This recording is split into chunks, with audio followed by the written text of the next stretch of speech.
have here, the first thing is behind Gary, who is also with the Secretary of State, we have our absentee receiving zone.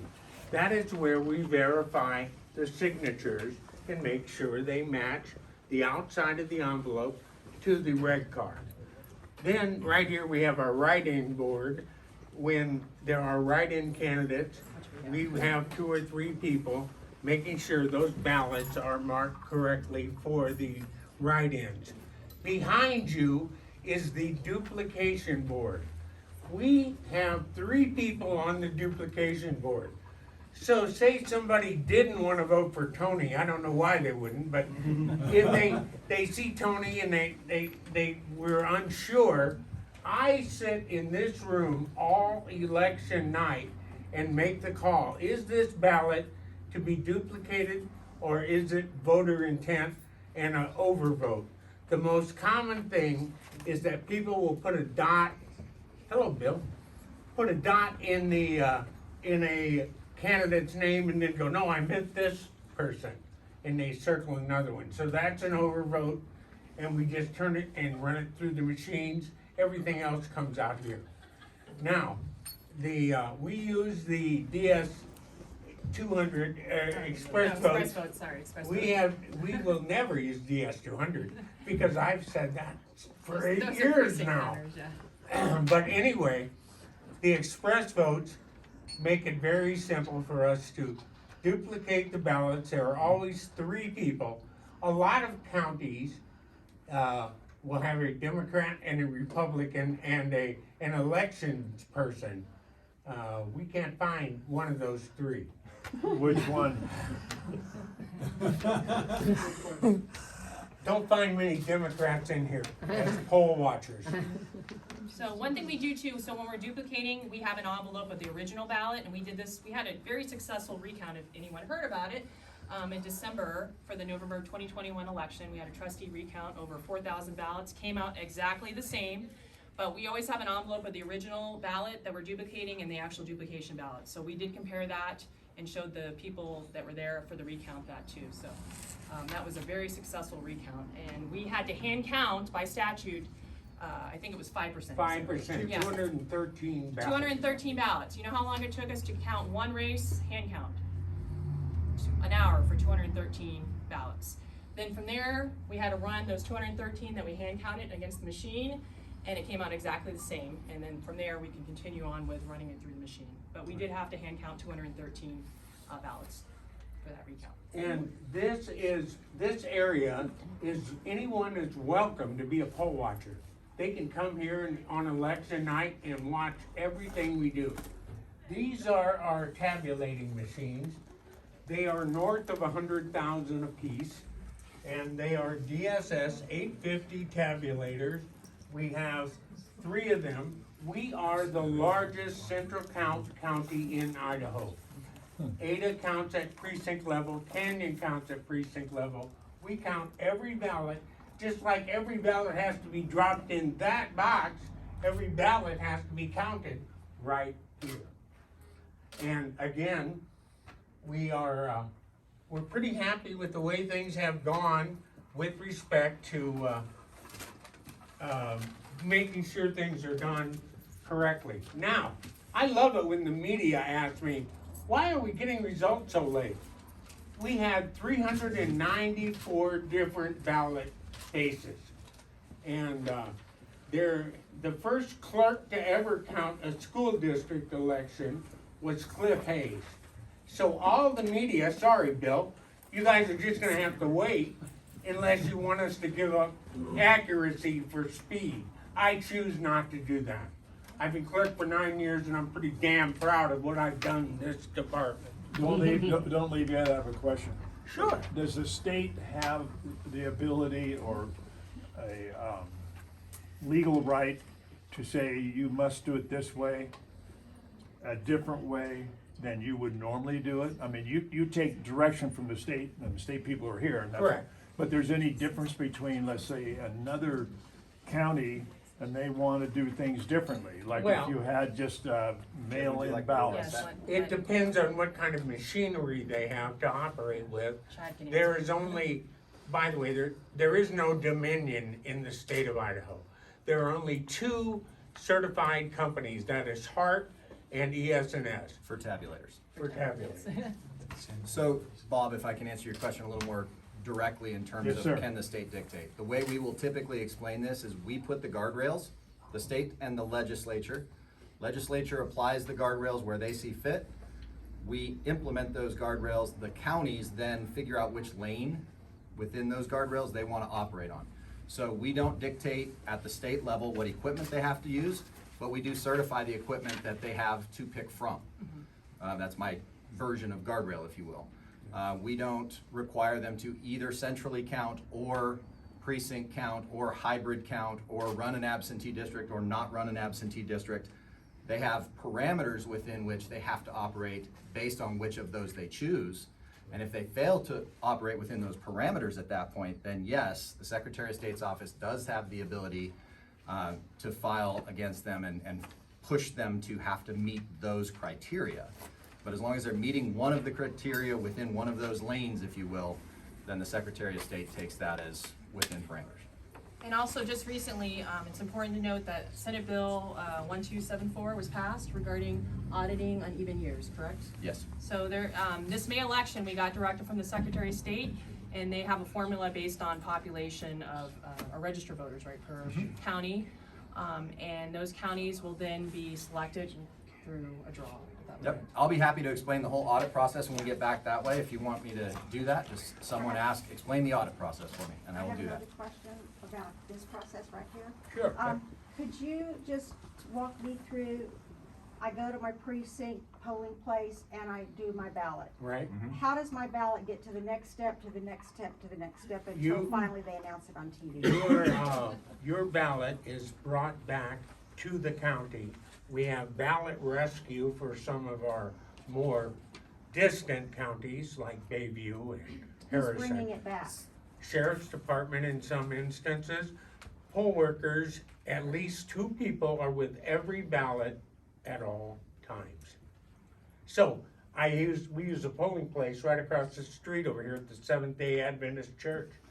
2 poll workers bring it in to the back door, and we then And the box accept is them. sealed, there's a seal number on the red tag on the box, and that seal number is recorded from the location where it was taken from to here, and then it's open, but we keep track of all those seal numbers. And then the most important thing is, in Idaho, we have a receiving clerk, okay? When you go drop your ballot off at the ballot box, they have a list showing all the registered voters in that precinct.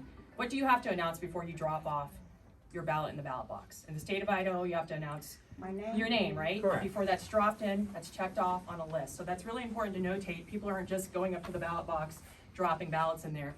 There is a receiving clerk there that's checking off the name of the person in the precinct, saying Jennifer Locke has voted, okay? And At the then, end of- so now it gets here. Well, I'm gonna even back up further for you, because this is another important component to that. Statutorily, before those votes can be tabulated, the chief judge of that precinct has to reconcile the number of Right. ballots that were sent out. The chief judge of The that. chief judge of that Yes. precinct reconciles the number of ballots that were sent to that precinct with the number of signatures in the poll book with that receiving clerk on the outside. So that tabulation sheet, that calculation, plus the spoiled ballots, if anybody made an error marking their ballot, went back and spoiled, that goes into another envelope. All of that inventory control has to be matched up and reconciled before they can transport their ballots away. From the And then precinct that polling place. report, and then that report is what's being checked in here when it comes in. So And they they- know that in this box, I'm anticipating 476 ballots. Okay, so that inventory control starts from the day those ballots leave this office and go to that precinct, because they issued X number of ballots. They brought back X number of unvoted, plus X number of remaining in the box, plus spoils. And that is a statewide statute. And we can't snip the seal if it doesn't match.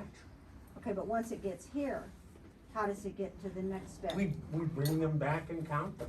Yep, so we have a, what's called an inspection board, which is teams of 2 people that they cut, the seals from the ballot boxes have already been recorded. They cut those open, they pull out the ballots, and what they do is they inspect them to make sure there's nothing weird in there. So like we use secrecy sleeves at our polling places that people put their ballot in to keep it private. Sometimes people will accidentally drop a secrecy sleeve in the ballot box. That's not gonna run through our tabulator, obviously, that's gonna cause problems. So our inspection board makes sure that there's nothing weird in there, like a secrecy sleeve, or someone dropped in their cheat sheet as well accidentally with their ballot, something like that.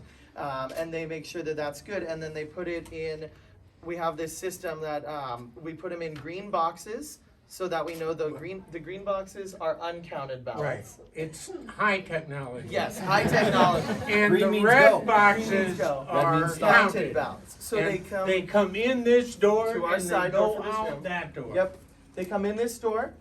They are then, we have our tabulator teams of 2 to 3 people that are running each tabulating machine.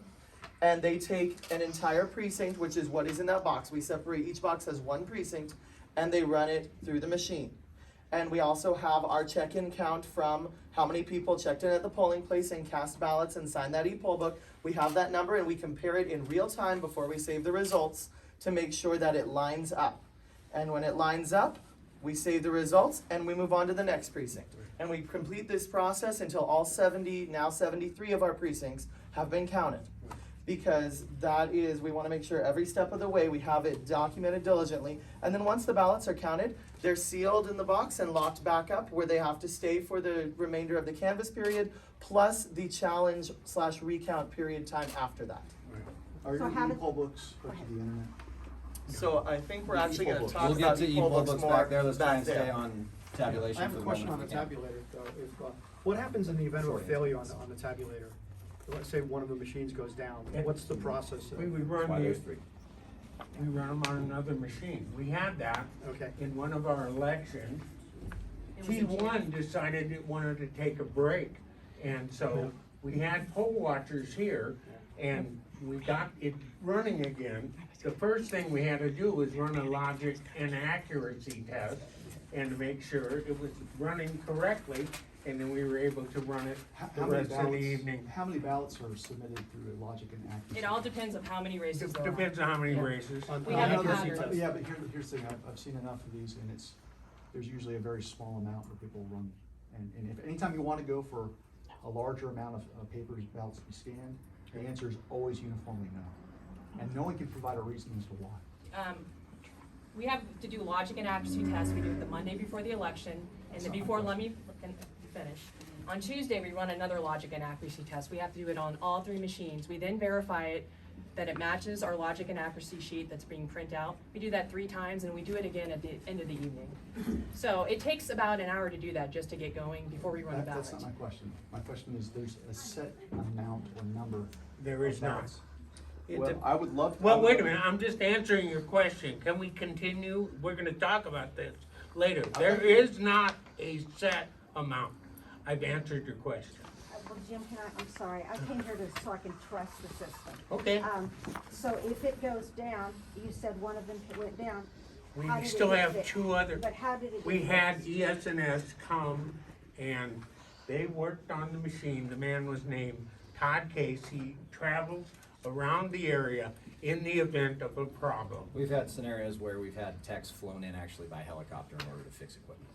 He happened to be in Spokane that night. Those are all ES&S techs that come in. Is it If correct? it's an ES&S machine, yes, Yeah. it's gonna be an ES&S tech that's gonna operate on it. I've got one more question on the The tabulator. ultimate fallback in this case, and it's a bilateral fallback, it has happened, I think, once. Yeah.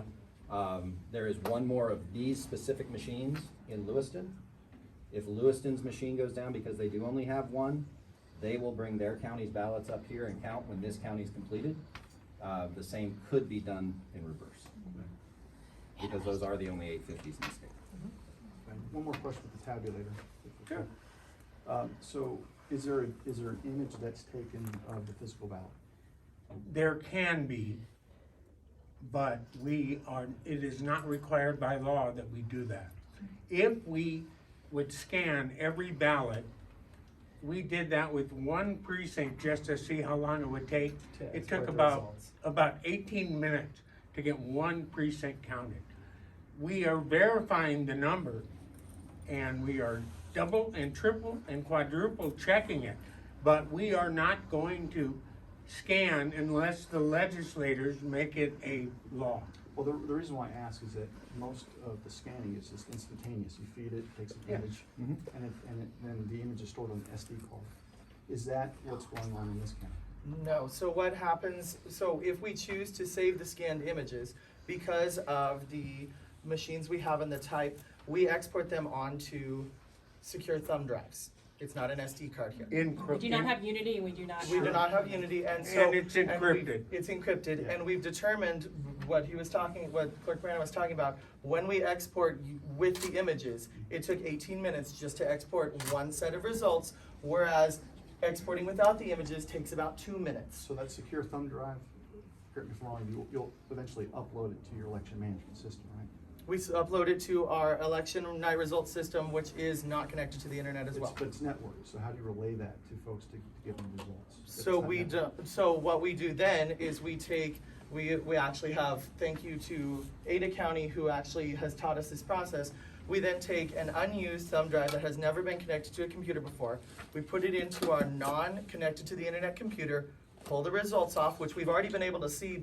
Just to mention, we can print a results report straight from this machine before it's ever gone to our election night result computer or to the internet.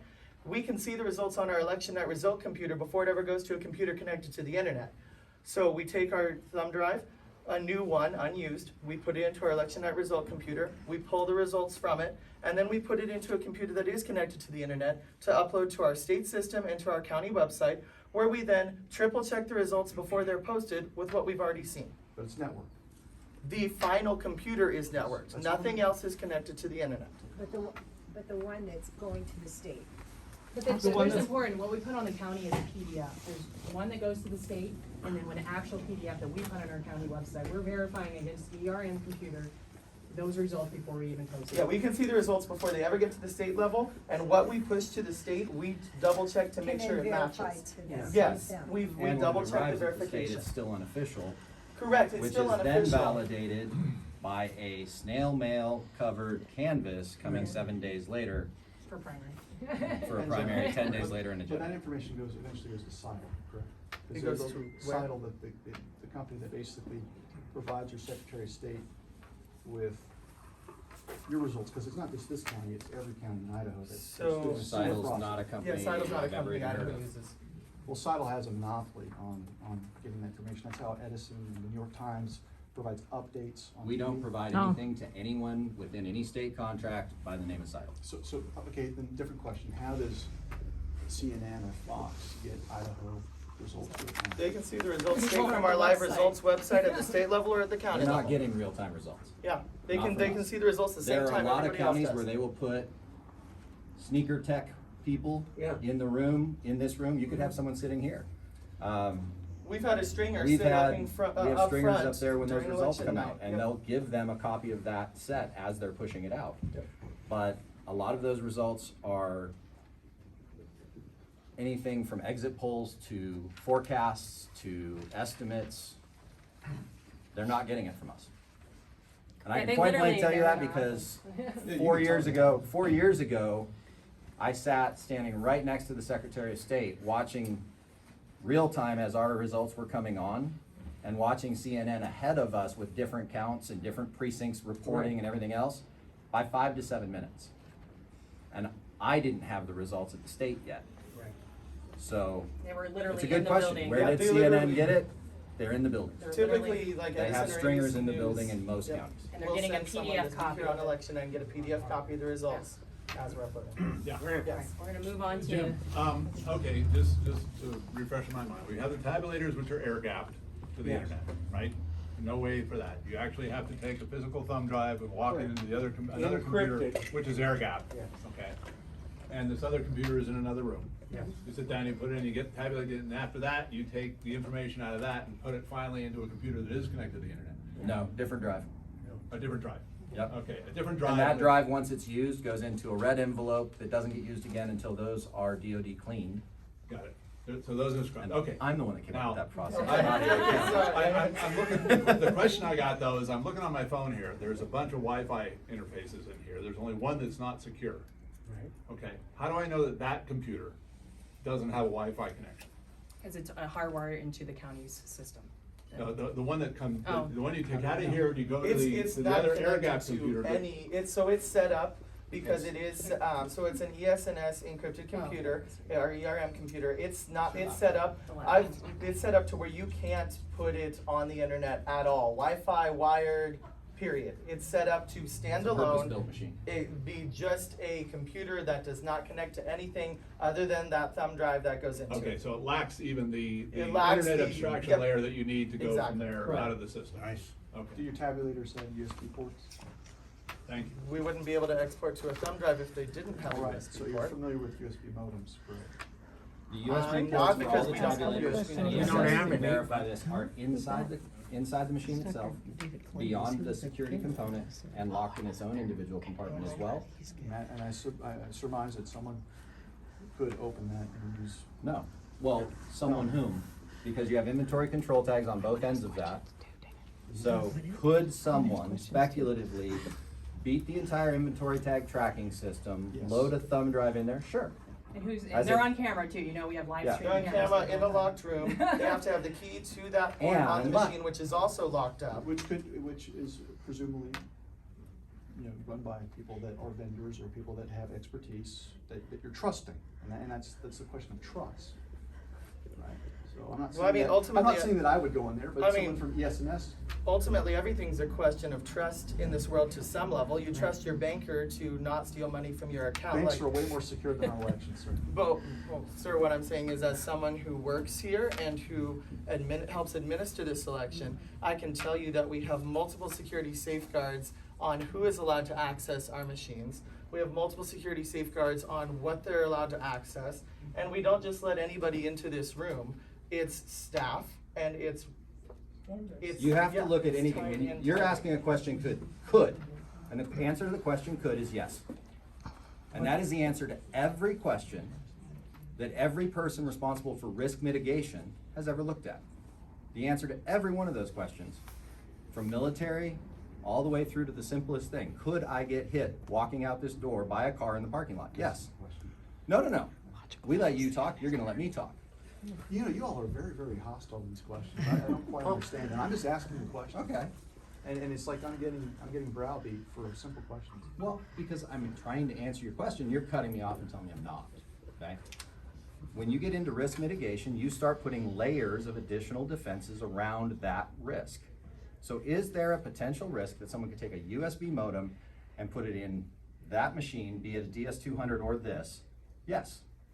But you also have to look at all the different layers that they'd have to compromise in order to get there.